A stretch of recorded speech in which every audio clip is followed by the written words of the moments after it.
My name is Dr. Eris Thorne, and at 42 years old, I learned that the sweetest revenge isn't a dish served cold, but a truth delivered with surgical precision in a sterile boardroom, leaving a lifetime of lies with nowhere left to hide. I never imagined the moment I would finally reclaim my life's work would happen in a room full of my sister's colleagues, with her watching, pale and frozen, as I took apart everything she had built on my stolen dreams. That single act of speaking a truth only I could know was more powerful than any legal battle, more satisfying than any public shaming. It was the quiet, undeniable click of a key turning in a lock I had thought was rusted shut forever. The story of how I found that key and the courage to use it isn't just about a stolen drug. It's about a stolen life and the long, painful road to taking it back. It all began, as these things so often do, in the quiet, carpeted battlegrounds of childhood, where loyalties are drawn and roles are assigned without anyone ever speaking the rules aloud. My sister, Lena, was born for the spotlight. She was 2 years older, a whirlwind of blonde hair, easy laughter, and a charm so potent it seemed to bend reality around her. She was the sun, and I, Eris, was the quiet planet in her orbit, content to study the light she cast rather than stand in it myself. Our parents, well-meaning but hopelessly starstruck by their elder daughter, were her willing astronomers. Lena's every achievement, no matter how small, was a supernova.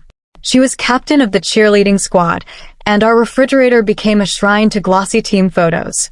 She won a regional debate tournament, and my father spoke of it for months, as if she'd single-handedly negotiated world peace. My victories were quieter, happening under the focused beam of a desk lamp or the hum of a microscope. They were things you couldn't easily photograph or display on a mantelpiece. When I was 10, I spent an entire summer meticulously documenting the life cycle of a colony of ants in our backyard, filling 3 notebooks with detailed drawings and observations. When I proudly presented my findings to my parents, my mother patted my head. "That's nice, dear," she said, her eyes already drifting towards the doorway, where Lena was practicing a dance routine. "Did you hear? Lena got the lead in the school play." The subtext was always there, a constant low-frequency hum beneath the surface of our family life. Lena's world was the real world, a world of people and applause and tangible success. Mine was a hobby, a curiosity, something to be indulged but not truly valued. The first time her world directly eclipsed mine in a way that left a scar was the year of the district science fair. I was 12, and I had a consuming passion for crystallography. For 2 months, I worked on a project to grow complex bismuth crystals, carefully controlling the temperature and purity of the molten metal in a makeshift crucible in our garage. It was my magnum opus, a symphony of chemistry and patience. Lena, who needed a project for the same fair to fulfill a class requirement, had shown zero interest until the night before the registration was due. She came to me in the garage, a place she usually avoided because it was dusty, and flashed her 1,000-watt smile. "Eris, this is amazing. You're a genius. Hey, what if we did it together? We could make the display board really pretty. I'm great at that stuff." I knew even then what doing it together meant. I would provide the substance. She would provide the style. But I was 12, and I was starved for her approval, for a single genuine acknowledgement from the sun. I agreed. I did 99% of the work.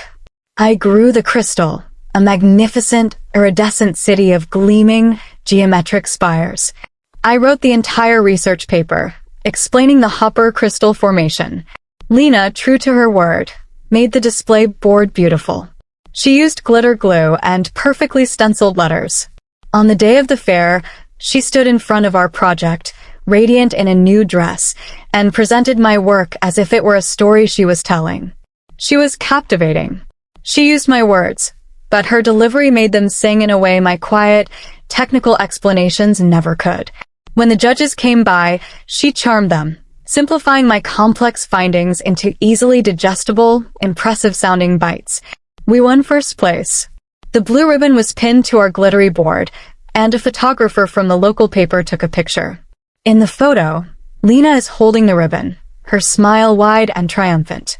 I am standing slightly behind her, half obscured, holding the actual crystal, looking at her with a complicated expression I wouldn't be able to name for years, a mixture of pride, confusion, and a deep, unsettling sting of injustice. At home, our parents were ecstatic.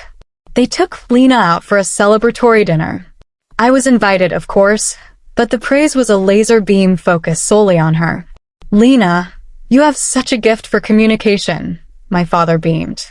"You took a complicated subject and made it shine." They never once mentioned the months I'd spent in the garage. Lena was the victor. I was her brilliant but invisible quartermaster. She accepted the praise without a flicker of hesitation, and when she caught my eye across the dinner table, she gave me a small, conspiratorial wink, as if to say, "See, this is how it's done." That wink didn't feel like we were a team. It felt like a transaction, one where I had been paid in a currency that was worthless to me. This pattern solidified as we grew older. In high school, my achievements became more significant, and therefore, more of a threat to the established family narrative. The summer after my junior year, I was awarded a full scholarship to a prestigious 6-week biochemistry program at a major university. It was the dream of a lifetime, a chance to work in a real lab with real scientists. I was walking on air. That same summer, Lena, a senior, landed a supporting role in a community theater production of a tired musical. My parents bought a block of tickets for her opening night. The problem was, it fell during the 4th week of my program, a critical period involving a mentored research project. "You have to come," my mother had insisted over the phone, her voice tight with an unspoken demand. "It's Lena's big night. The whole family will be there. You can't miss it." "Mom, I can't." I tried to explain, my heart sinking. "This is the core of my research project. I'm working with Dr. Albright. I can't just leave for 3 days." "Eris, it's just a summer camp." My father cut in on the extension line, his tone dismissive. "Your sister is the lead." She wasn't the lead, but in their minds she was. Family comes first. Don't be selfish. Selfish. The word landed like a stone in my stomach. My passion, my future, my first real taste of the life I wanted to build, all of it was reduced to a selfish indulgence that was inconveniencing the family. I held my ground, my voice shaking. "It's not a camp. It's a research program. And I'm not coming." The silence on the other end of the line was cold and heavy. I had broken the unspoken rule. Lena's needs were paramount. I stayed at the program, did phenomenal work, and received a glowing recommendation from my mentor that would later be instrumental in my university applications. But I returned home to a week of frigid silence from my parents and a wounded, accusatory glare from my sister. I had chosen myself over her, and in our family, that was a cardinal sin. The only person who seemed to exist outside of this gravitational pull was my grandfather, my mother's father. Grandpa Robert was a retired chemical engineer, a man with calloused hands, kind eyes, and a mind that still hummed with a quiet, brilliant energy. He had been the one to buy me my first proper chemistry set, replacing the toy store version with something that had real glass beakers and Bunsen burners. While my parents saw my interests as a phase, he saw them as a future. He would sit with me for hours in his workshop, a place that smelled of sawdust and old oil, and listen. He didn't just listen, he understood. I could talk to him about covalent bonds and polymerase chain reactions, and he would nod, asking sharp, insightful questions. "The truth is always in the details, Eris," he told me once, peering over my shoulder at a particularly complex equation I had scribbled down. People who want the easy answer, the flashy result, they always miss the details. But the details, that's where the real story is. Never forget that. He was my anchor, the one person who saw me not as a supporting character in Lena's life, but as the protagonist of my own.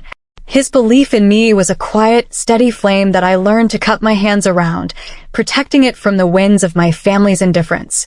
College only widened the chasm between my sister's path and mine. I went to Johns Hopkins, immersing myself in the grueling, beautiful world of molecular biology. I lived in the library and the lab, fueled by cheap coffee and the sheer thrill of discovery. Lena went to a well-regarded state university with a famous business school and an even more famous social scene. She majored in marketing and minored in networking. Her world was one of sorority formals, football games, and strategic internships.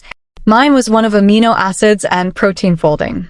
During a Christmas break, she was struggling with a mandatory basic science course. "Eris, you're a genius at this stuff," she'd said, flipping through her textbook with a look of theatrical despair. "Can I just look at your old notes from freshman bio? It's all Greek to me." Eager for a moment of connection, I didn't just give her my notes. I sat with her for 2 days, patiently explaining the Krebs cycle and the principles of genetic transcription. She seemed to be absorbing it, nodding and asking surprisingly sharp questions. A month later, she called me ecstatic. "I aced the final. Got the highest grade in the class. The professor said I had a real aptitude for it." She laughed, a bright, tinkling sound. Maybe I missed my calling. I felt a familiar sour twist in my gut. She didn't thank me. She didn't acknowledge my help. She had absorbed my knowledge and regurgitated it, and in the retelling, the labor I had put in had vanished. It was her success, her aptitude. It was just another version of the science fair. After I earned my doctorate, I accepted a low-paying but academically prestigious postdoctoral fellowship at a small research university. It was there that I began the work that would define my life. I was investigating a novel approach to tackling a group of devastating neurodegenerative diseases, focusing on misfolded proteins that created toxic plaques in the brain. My research was painstaking, isolating, and for the first 2 years, utterly fruitless. I lived in a tiny, cluttered apartment, surrounded by stacks of scientific journals and the faint, persistent smell of ethanol from my lab coat. Lena, meanwhile, had been hired by Omnipharm, a behemoth in the pharmaceutical industry.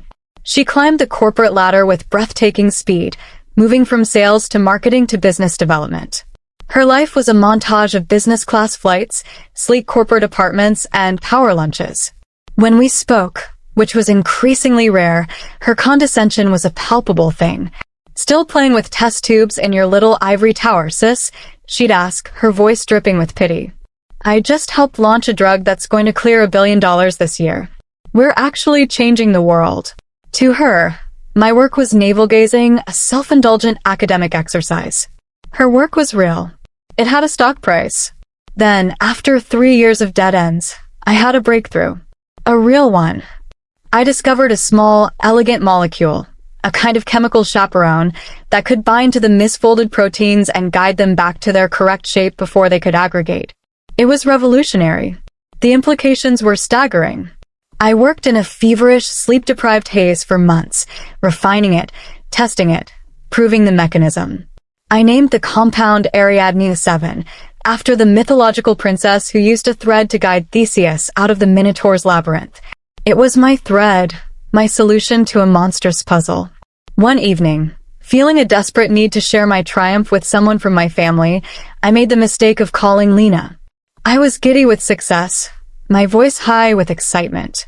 I told her everything. For the first time, she seemed genuinely impressed. "Wow, Eris. That's actually huge." For a delirious hour, I felt like we were sisters again. I explained the mechanism, the structure, the potential. And she listened, her questions no longer those of a layperson. They were sharp, strategic. "What's the synthesis pathway?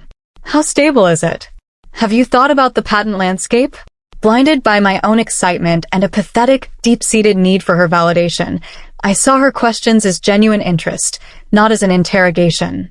I sketched out the molecule on a napkin for her over a video call. I explained the delicate steps of its creation. I told her everything. It was the most open I had ever been with her, and the most catastrophic mistake of my life. I had, in my moment of triumph, handed my sister the keys to my entire world. And she, with her charming smile and her strategic mind, was about to walk in and claim it as her own. The betrayal, when it came, was not a dramatic confrontation but a quiet, insidious act of sabotage. About 2 months after my excited phone call, Lena came to visit me. It was a rare occurrence, one she framed as a desire to see where the magic happens.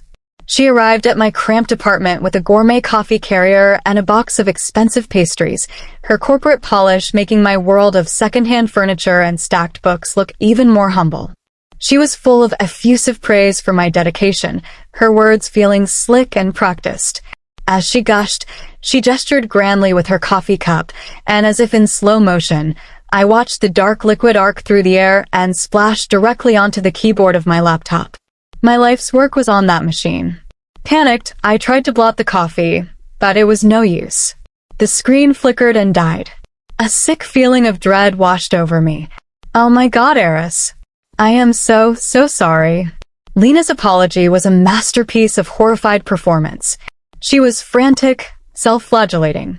I'm such a klutz. Don't worry, I know a guy. A tech wizard who works with our company. He can recover anything. Let me take it. I'll have it back to you in a day, good as new. It's the least I can do. I was too distraught to think clearly. The most recent, most critical data from the Ariadne 7 trials was on that hard drive. I had a backup, a small external drive I kept in my desk drawer, but I hadn't synced it in over a week. Foolishly, in my panic, I mentioned it. I have a backup drive, I said, my voice trembling, but the last week of data isn't on it. Give it to me too, she said, her voice full of take-charge efficiency. He can use it to rebuild the file structure. It'll make it faster. Like a fool, I handed her my laptop and my backup drive. She swept out of my apartment, promising a swift resolution, leaving me with a box of cold pastries and a churning sense of unease I couldn't quite name. The laptop came back 3 days later. The tech wizard, Lena explained with a grimace, had managed to save some of my older files from the university server cloud, but the hard drive itself was completely fried. The recent work, the breakthrough data, was gone. So was my backup drive. He needed to destroy it to get the data off, she said with a shrug, a story so flimsy it was insulting. I'm so sorry, sis. I was devastated. I had lost months of progress. The heart of my discovery was a ghost, a set of figures and images that now existed only in my memory. The setback was immense, and it sent me into a spiral of frustration and exhaustion as I painstakingly tried to replicate my own results. It was a brutal, soul-crushing process. 6 months later, the other shoe dropped. It wasn't a shoe, it was an anvil. I was scrolling through a science news aggregator online when a headline from Omnipharm jumped out at me. Omnipharm announces Omniprotin, a revolutionary drug for neurodegenerative disease. My blood ran cold. I clicked the link. The press release was full of triumphant corporate language about a new era in medicine. And then I saw it. The lead scientist credited with the discovery, newly promoted to Director of Preclinical Development, was Lena Thorne. Beneath her smiling, professional headshot was a diagram. A simplified, slickly rendered 3D model of a molecule. It was my molecule. It was Ariadne 7. The world tilted on its axis. The air left my lungs. I could see every elegant bond, every specific fold. It was mine. She had taken it. The coffee, the tech wizard, the destroyed backup drive. It all snapped into place, a picture of cold, calculated theft. I grabbed my phone, my hands shaking so violently I could barely dial her number. She answered on the second ring, her voice bright and professional. Lena Thorne. Lena, it's me, I said, my voice a ragged whisper. Omniprotin. I saw the press release. That's my work. That's Ariadne 7. There was a beat of silence on the other end, and then a sigh, a sound of profound and weary condescension. Eris, are we really going to do this? You're being hysterical. This is corporate research and development. We have entire teams of brilliant scientists. It's a completely different project. Different. It's the same molecular structure. The same mechanism of action. You stole it from me, Lena. Her voice turned to ice. Don't be ridiculous. You were tinkering in a university lab. That's not how world-changing drugs are made. I took a concept that was floating around in the ether, and my team turned it into a viable product. I made it real. Frankly, you should be proud of me for taking a similar idea and having the drive to see it through. This jealousy is not a good look for you, Eris. Gaslighting. It was so blatant, so complete, that it left me speechless. She wasn't just denying the theft. She was rewriting reality, painting me as a delusional, jealous child. I had no proof. My laptop was gone. My backup drive was gone. All I had was my own word against the corporate might of Omnipharm and its newly crowned star director. I hung up the phone, the dial tone buzzing in my ear like a swarm of angry hornets. I called my parents, hoping for I don't know what an ounce of belief. Their reaction was the final, devastating blow. "Eris, honey, you're not thinking clearly," my mother said, her voice laced with pity. "Lena has worked so hard. She's making a real difference in the world. You should be celebrating her. Don't try to ruin this for her with these fantasies." Fantasies. My life's work. My breakthrough. My stolen future. It was all a fantasy. I curled up on the floor of my apartment and felt a profound, bottomless despair. They hadn't just stolen my research. They had stolen my truth, leaving me alone in a world where I was the crazy one, the bitter one, the liar. The light from my grandfather's flame was sputtering, and for the first time in my life, I felt the darkness closing in. I was a ghost in my own life, and my own sister was the one holding the sheet. The months that followed were a gray, featureless landscape of grief.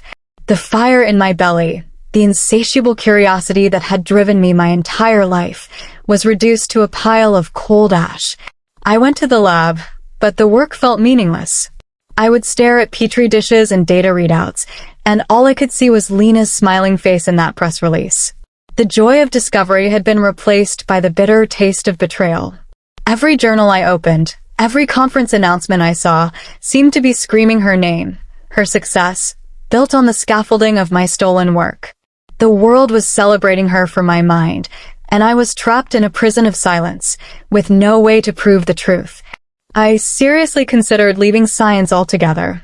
What was the point of dedicating your life to the pursuit of truth when a lie could be so much more powerful, so much more successful? I was broke, I was exhausted, and I was profoundly alone. My family, the one unit that should have been my refuge, had become the source of my deepest wound. Their siding with Lena was a tacit confirmation of what I'd always suspected. My work, my life, my very reality was less valuable than her ambition. The silence from them was absolute. They were celebrating her promotion, her triumph, while I was adrift. The turning point came not with a bang, but with a quiet summons. I received an email from Dr. Evelyn Reed, the formidable, razor-sharp professor who had been my PhD advisor. The email was brief, my office. Tomorrow, 10 a.m. It wasn't a request. Evelyn had a reputation for suffering no fools and possessing an almost supernatural ability to sense intellectual distress in her former students. I dreaded the meeting, feeling like a failure about to face a tribunal. I walked into her office, a sanctuary of floor-to-ceiling books and the faint scent of old paper. She was sitting behind her large oak desk, her steel-gray hair pulled back in a severe bun, her eyes, magnified by her reading glasses, missing nothing. She gestured to the chair opposite her and watched me sink into it. She didn't say anything for a long moment, just studied my face. "You look like Hellthorn," she said, her voice devoid of pity. It was a simple statement of fact.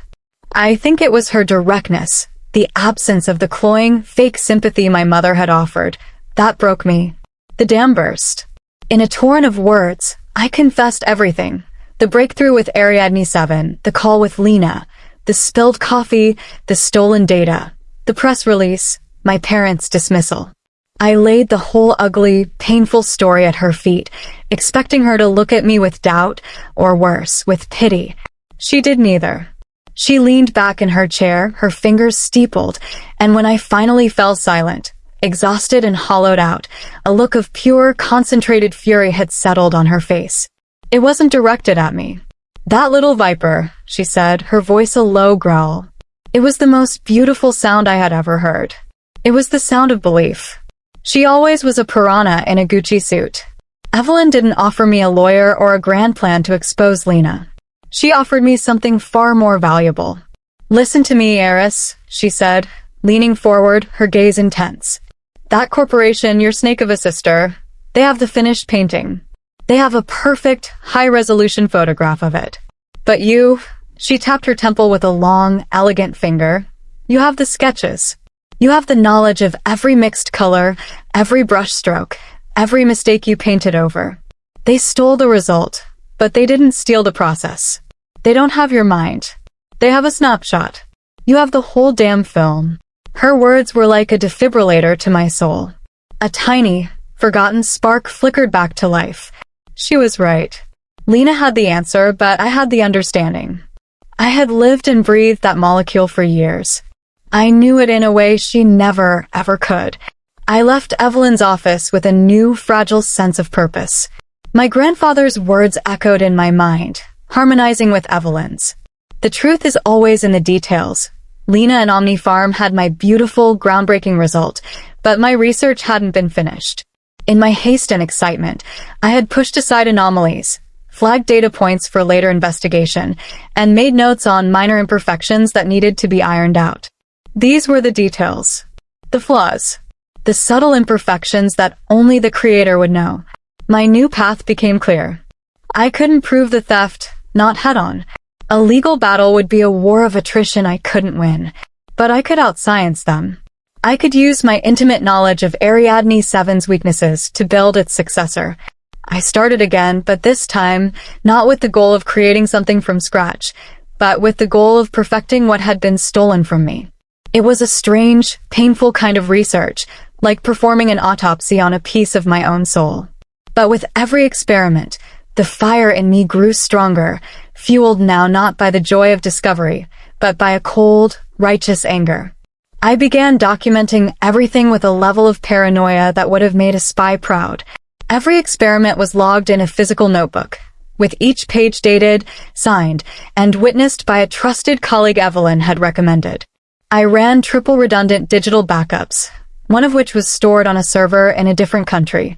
I sent myself weekly, notarized summaries of my progress. I was building an unassailable fortress of intellectual property around my new work, and I focused on the flaws. I knew from my original data that Ariadne 7, now being celebrated as omnipotent, had a critical weakness. Its elegant structure had a slight instability. At a specific temperature, just a few degrees above normal body temperature, one of its beta sheet configurations would begin to subtly relax. It was a tiny change, almost impossible to detect without knowing precisely what to look for, but it would result in a measurable 12 to 15% drop in binding affinity. In a patient with a persistent high fever, the drug would become significantly less effective. Lena's team, working from my perfect final data, would have no reason to test for this specific thermal decay. They had the destination, not the roadmap of all the treacherous paths I'd taken to get there. Then there were the outliers. In my phase 1 cell culture trials, there were 3 samples that had produced anomalous results. The cells had shown signs of minor cytotoxicity, a faint whisper of a negative reaction. I had flagged them, hypothesizing a link to a specific, rare genetic marker, HFE4, but hadn't had time to confirm it before my data was stolen. I knew Lena, in her rush to get the drug to market, and her team, lacking the context of my hypothesis, would have dismissed those 3 data points as statistical noise, an acceptable margin of error. But I knew it wasn't noise. It was a warning. A warning that in a tiny subset of the population, omnipotent wouldn't just be less effective. It could be dangerous. Finally, there was the synthesis. The process I had developed was pure but slow, like making a fine wine. It was meticulous and inefficient for mass production. I knew OmniFarm, with its focus on scalability and profit margins, would have outsourced the synthesis to a third-party manufacturer who would have developed a faster, more cost-effective method. And in chemical synthesis, speed often comes at the cost of purity. I theorized that their process, whatever it was, would inevitably leave behind a microscopic trace of a chiral impurity, a mirror image molecule, an L-isomer that was chemically identical in composition but structurally different. It would be inert, harmless, but detectable. Not with the standard mass spectrometry they would be using for quality control, but with a more sophisticated and esoteric method, polarized Mueller matrix ellipsometry.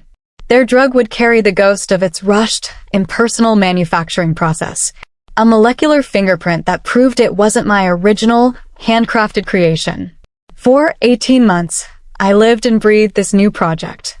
I called it Ariadne 8. It was the thread perfected. It was stable at high temperatures. It was engineered to be inert in patients with the HFE4 gene, and my new synthesis pathway was just as pure as the first. It was my answer to Lena's theft. Not an accusation, but a better truth. During this time, Omniproton was blazing through the FDA approval process, buoyed by a massive PR campaign and intense lobbying. It was hailed as a miracle, the golden child of OmniFarm's pipeline. Lena was on the cover of industry magazines, lauded as a visionary.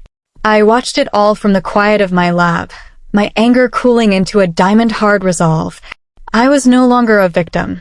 I was a scientist, patiently gathering data, waiting for the right moment to present my findings. That moment arrived in the form of an official-looking email. It was from the Independent Drug Regulatory Commission, the final gatekeeper for market approval. My heart hammered against my ribs as I read it. Due to the unprecedented mechanism of action and significant public interest in omniprotin, the IDRC had decided on a final, supplementary audit of the complete data dossier by an independent external expert. They were looking for a specialist in protein-folding mechanisms and neurodegenerative biochemistry. Their first choice, a world-renowned professor, had declined due to a conflict of interest but had, the email stated, enthusiastically recommended a former protege of hers as the most qualified person in the field for this specific task. Her name was Dr. Evelyn Reed, and the name she had put forward was mine. The email was a formal invitation to serve as the consulting expert for the final review of omniprotin. The fee they offered was more money than I had made in the last 5 years combined, but I barely saw the number. My eyes were fixed on the attachment. It was the link to a secure server. The password was provided in the email. The file name was omniprotin_fold dossier_rc_audit_confidential. It was everything. Every piece of raw data, every trial result, every internal report. Signed, at the bottom of the cover page, by Director Lena Thorne. I clicked the link, typed in the password, and as the files began to download, a slow, cold smile spread across my face. The labyrinth had opened, and they had just invited the Minotaur's master to come inside for a tour. Lena had no idea who was coming to judge her work. The hunter was about to become the prey. The boardroom at the Independent Drug Regulatory Commission headquarters was a theater of corporate power. A vast, polished mahogany table reflected the cold, recessed lighting from above, making the room feel like a well-lit cavern.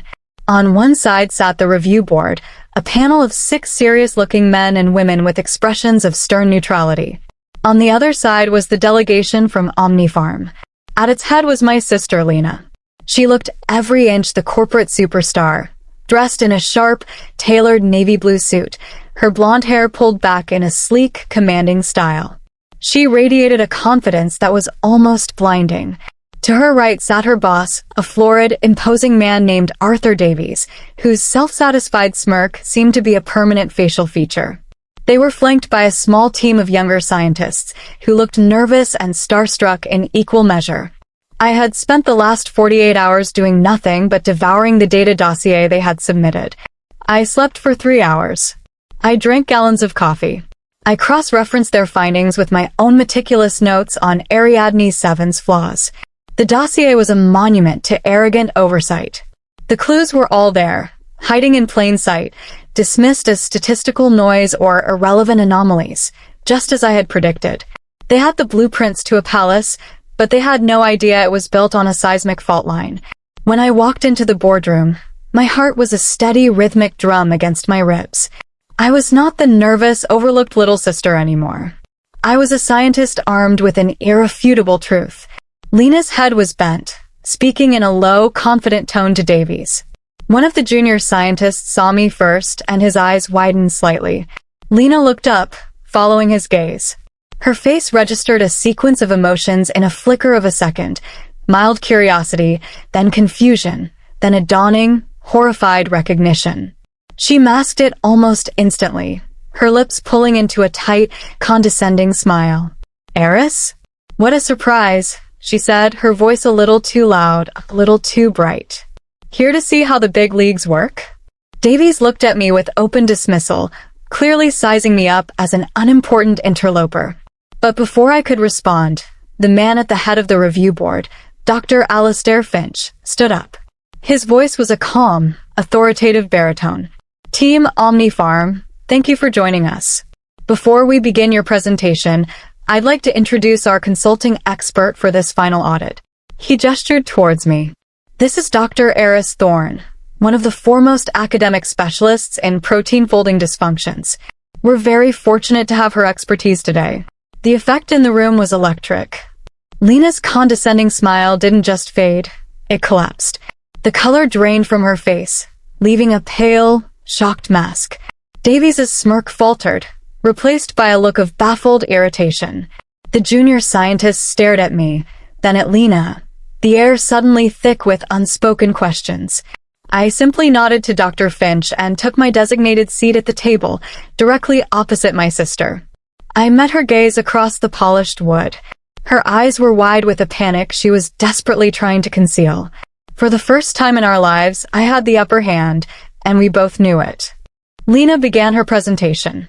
To her credit, she was a professional. After the initial shock, she rallied, her voice regaining most of its practiced, confident tone. She clicked through a slick, well-rehearsed slideshow. The slides were filled with impressive-looking graphs, soaring efficacy rates, and glowing patient testimonials. She spoke of paradigm shifts and next-generation therapeutics.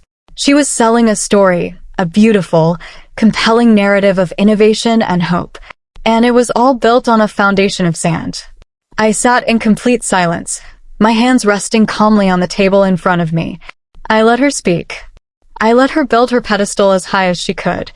I wanted her to be at the very top when I kicked it out from under her. When she finished, a smattering of polite applause followed.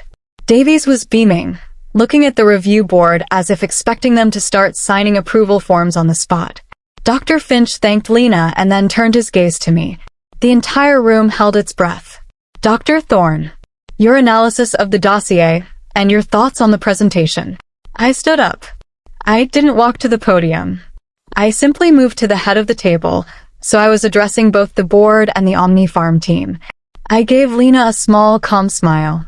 A very compelling presentation, Director Thorne. Truly. The branding is exceptional.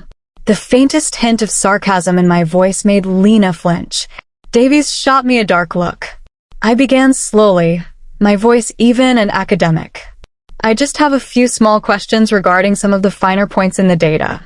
Nothing major, I'm sure. Just some clarifications for the board. I looked at Dr. Finch. If we could turn to the raw data files, specifically Appendix C, page 47 of the dossier. It concerns the thermal stability trials. On the large screen, a technician pulled up the graph I had indicated. It looked perfect, a flat line of efficacy across a range of temperatures. As you can see, the stability looks excellent, I said. But this graph represents aggregated data. If we disaggregate it and zoom in on the assays conducted at 38 degrees Celsius, we might see something interesting. I gave the technician the specific file numbers. A new, more chaotic-looking scatter plot appeared on the screen. There, I said, pointing with a laser pointer not at the main cluster of dots, but at a handful of low-lying outliers. You see that slight, almost imperceptible downward trend? Most quality control algorithms would dismiss it as environmental variance or a calibration error. But it's not, is it? I looked directly at the junior scientists on Lena's team. One of them shifted uncomfortably. It's a structural instability. A subtle relaxation of the beta sheet configuration when the molecule is subjected to thermal stress. It's a small flaw, I'll grant you.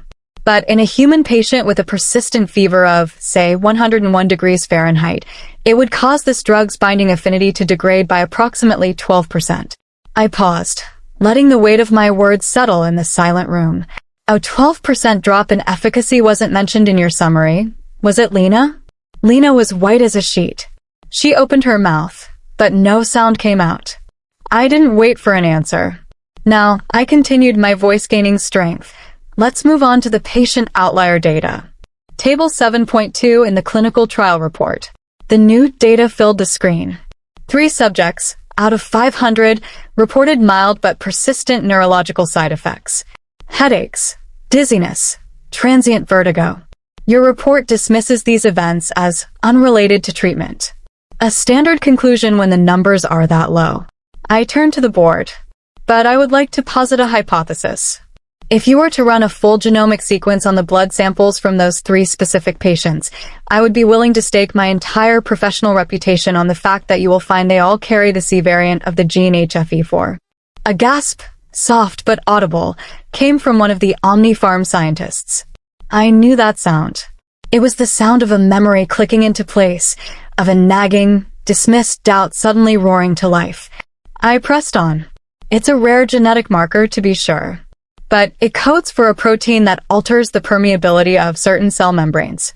My own research, conducted after the initial discovery of this molecular class, suggests that this specific interaction would allow omniprotein to bypass the blood-brain barrier in trace amounts. It's not just a headache, gentlemen. It's a precursor to potential, long-term neurotoxicity. Davies was on his feet now, his face a furious shade of crimson. This is an outrage. Who is this woman? This is unsubstantiated, theoretical nonsense. I ignored him, my eyes locked on my sister. It was time for the final, killing blow.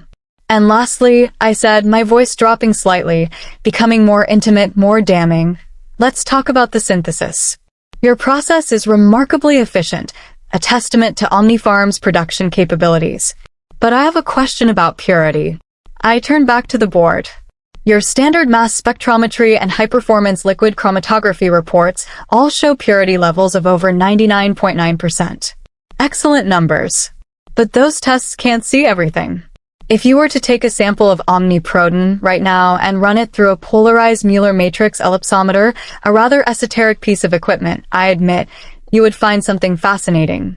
A tiny, persistent chiral impurity. The isomer of the molecule, present at about 0.05%. I let the silence hang in the air for a moment before delivering the coup de grace. A ghost in the machine. A molecular fingerprint. The unavoidable signature of a specific, rapid synthesis pathway that prioritizes speed over absolute isomeric purity. A shortcut. I took a step closer to the table, my gaze sweeping from the stunned faces of the board members to the apoplectic face of Arthur Davies, and finally, I rested my eyes on my sister. Lena looked like a porcelain doll that had been dropped and shattered, the pieces held together only by a thin, fragile shell of composure. These aren't random observations, I said, my voice clear and steady, cutting through the thick silence. These aren't theoretical what-ifs. They are the drug's birthmarks.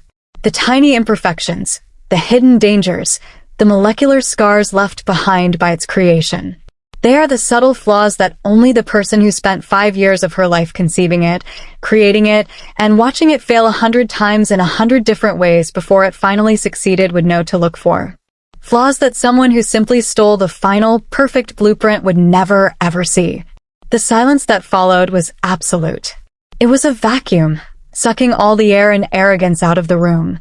Davies stared at Lena, his mouth agape, the gears of comprehension grinding horribly in his mind. The review board members were exchanging looks of profound shock and dawning understanding. Lena was frozen, her face a canvas of pure, unadulterated horror. She looked from me to the board and back again, trapped. She finally found her voice, a strangled, desperate rasp. This is absurd. It's a fabrication. She's my sister. This is a family dispute. She's a disgruntled academic with an axe to grind. Dr. Finch held up a hand, silencing her. He looked at me, his expression grave, his eyes sharp and assessing. Dr. Thorne, he said, his voice resonating with authority. Your analysis is extraordinarily specific. You understand the gravity of the accusation you are implicitly making. Does the board have any reason to believe this is more than speculation? I met his gaze without flinching. I felt a strange, calm serenity settle over me. The fight was over. Yes, you do, I said quietly. My evidence is the research I've spent the last 18 months conducting. It's for a second-generation molecule, which I've named Ariadne 8. It corrects every single one of the flaws I have just outlined. I took a deep breath. The complete data package for Ariadne 8, including all notarized and timestamped experimental logs, was delivered by courier to your office this morning. It's addressed to you, Dr. Finch. The room erupted, not in shouts, but in a sudden chaotic flurry of movement and urgent whispers. The meeting was over. The truth was out, and my sister's beautifully constructed world had just been dismantled, molecule by molecule. The aftermath was swift and decisive. Dr. Finch immediately adjourned the meeting, his face a grim mask. He ordered the Omnifarm team to remain in the boardroom and had a security officer escort me to a quiet, private office down the hall.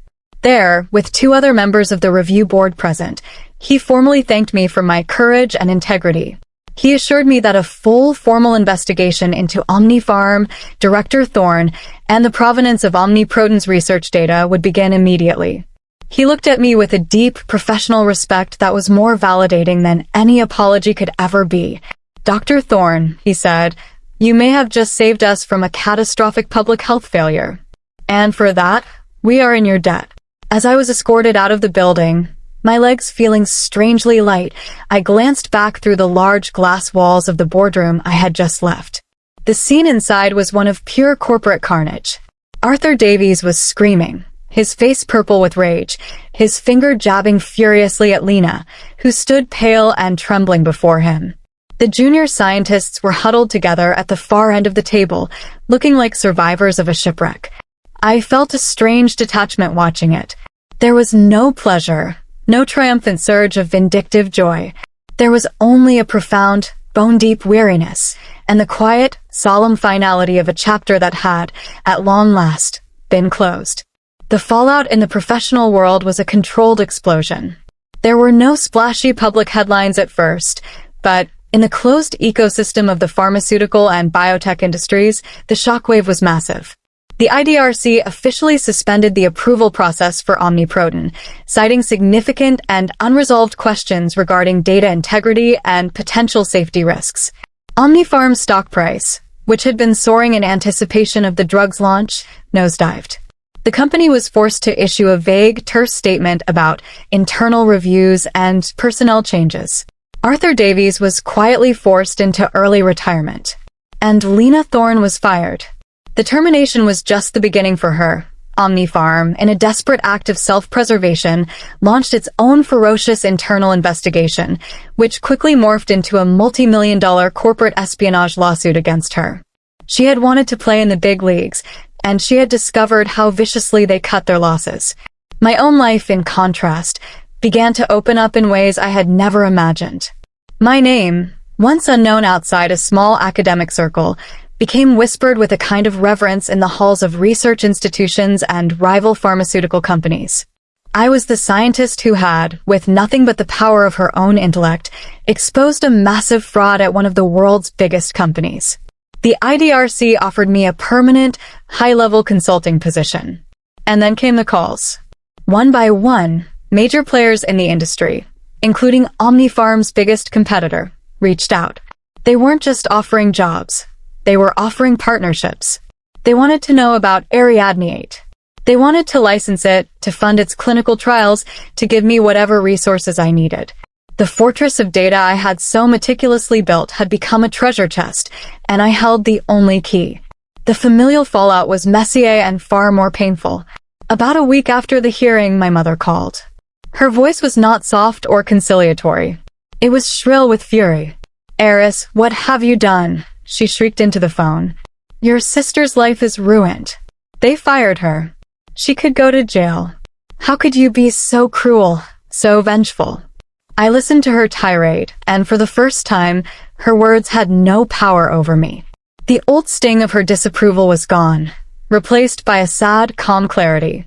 The gravitational pull of their skewed family dynamic had finally snapped. "Mom," I said, my voice quiet but firm.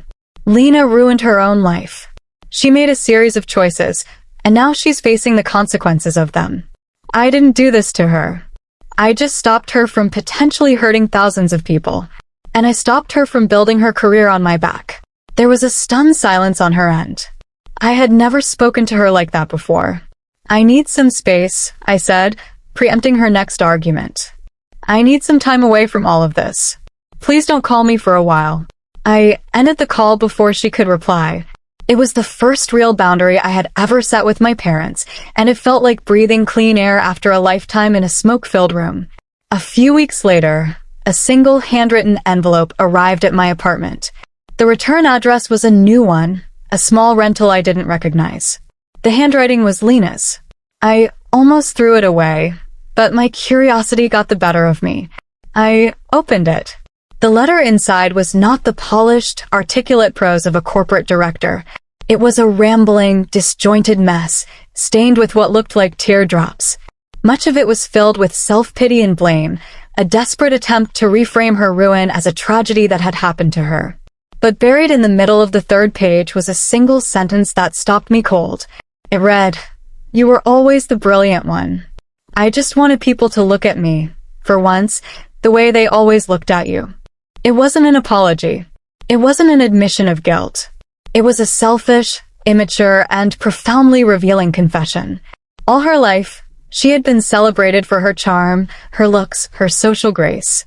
But she had seen, with a clarity no one else in our family possessed, where the real power, the real substance resided. It resided in my mind. And she had coveted it. Her entire life had been an attempt to appropriate the one thing she knew she could never create for herself. I didn't reply to the letter, but I didn't throw it away either. I folded it and put it in a drawer. It was another piece of evidence, another detail in the long, complicated story of us. A year can change everything. The person I was in that boardroom felt like a distant ancestor to the woman I was now. I had turned down the lucrative offers from the big pharmaceutical giants. The idea of handing my new work over to a corporate machine, even a friendly one, left a bad taste in my mouth. Instead, I accepted a different kind of offer. A philanthropic foundation, dedicated to advancing neurological science, had approached me. They didn't want to buy my research. They wanted to build an institute around me. The Thorne Institute for Molecular Integrity. They gave me a generous budget, a state-of-the-art lab, and complete and total autonomy to pursue my work on my own terms. My office was spacious and filled with light, with a large window overlooking a university campus green. Dr. Evelyn Reed sat on my board of directors, her sharp counsel a constant, grounding presence. My team was a hand-picked group of bright, passionate young scientists, and I made it a core tenet of our lab's culture that every contribution, no matter how small, was acknowledged and every author credited. We were preparing Ariadne 8 for its first phase of human clinical trials, and the preclinical data was more promising than I had ever dared to hope. I was no longer just a scientist. I was a leader, a mentor. I was finally doing the work I was born to do, not for fame or fortune, but for the pure, unadulterated love of the truth. My relationship with my family began a slow, tentative thaw. The first call came from my father, his voice humbled and hesitant. He didn't lecture or accuse. He asked about my work. He actually listened as I explained our progress with Ariadne 8. It was a short, awkward conversation, but it was a start. A few months later, my mother called. She told me Lena was in intensive therapy. She had lost the lawsuit with OmniFarm and was working a low-level administrative job to pay off her legal debts. There was no demand in my mother's voice, only a deep, weary sadness. She tentatively asked if I would be willing to meet them for dinner. "We could come to you," she offered, a concession that spoke volumes. I agreed. We met at a quiet restaurant in my new city, neutral territory. The dynamic had been irrevocably altered. They were no longer the arbiters of my worth. The deference in their posture, the careful way they asked their questions, was a silent acknowledgement of the new reality. They were visitors in my world now. We didn't talk about the betrayal, not directly. But we talked around it. We talked about the future. It was fragile and uncertain, but for the first time, it felt honest. One afternoon, sitting in my office and looking out at the students walking across the green, I reflected on the long, winding path that had brought me here. The pain of Lena's betrayal had been the most acute of my life, a wound so deep I thought it would never heal. But in a strange and unexpected way, it had also been a gift. It had shattered the prison of my own making, the desperate, lifelong quest for approval from people who were fundamentally incapable of giving me what I needed. It forced me to find my validation not in the applause of others, but in the quiet integrity of my own work. My strength hadn't come from my revenge in that boardroom. It had come from the thousands of solitary hours in the lab that had led me there. I had learned that my worth was not something that could be conferred by a promotion, or stolen with a hard drive, or defined by a family's narrative. It was inherent. It was in my mind, in my hands, in my relentless pursuit of the details. Lena had tried to steal my work, but in the end, all she had managed to do was set me free. She had inadvertently forced me to become the woman I was always meant to be, not the quiet planet in her orbit, but a star in my own right, burning with a light that was entirely my own.